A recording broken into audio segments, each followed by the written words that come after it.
Next level for that, once we get that mindset in place, is the number one sales technique of all time is this thing called assume the close. Maybe you've heard that before. So assuming the close is this way of talking to people like it's already been decided. And so it's an interesting balance when we're selling people, because after, number one, our heart set is truly in the right place to help them go where they're needing to go. And we have validated them as someone that we would be excited about working with. Then we go to this next phase where we're constantly assuming the close, and we're making it seem like something that they just can't walk into easily.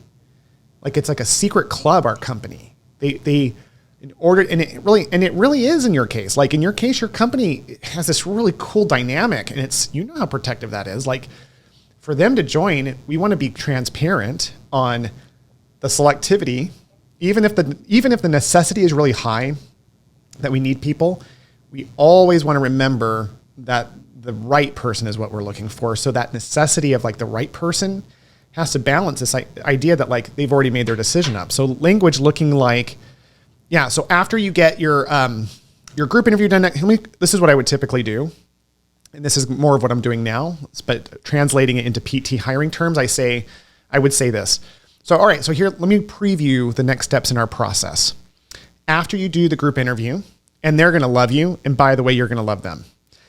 Then I'll send you an offer, and the offer we've already talked about to some degree, but it's really straightforward.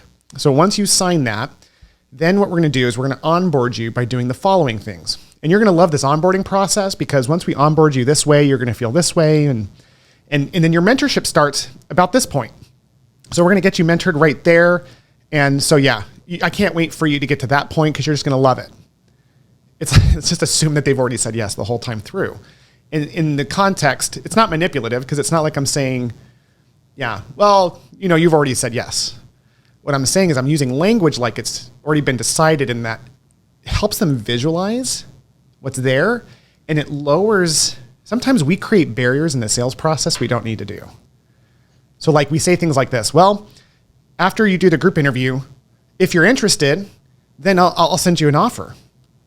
If you have any questions with that, like we can talk about it at that point, and then we'll just see, you know, what we need to do from there.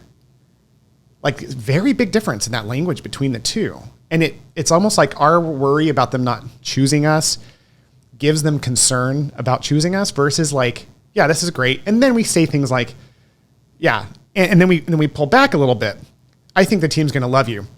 And we have to have a meeting about it afterwards to make sure that everything gels, because our culture is so rare that even though I'm confident you're going to love it, and I know you're going to love it, and I know they're going to love you, we just have to take that step, because it's not everybody can work here. It's really a special group of people, and I'm confident you're going to fit that mold. So it's this balance of exclusivity with assuming the sale.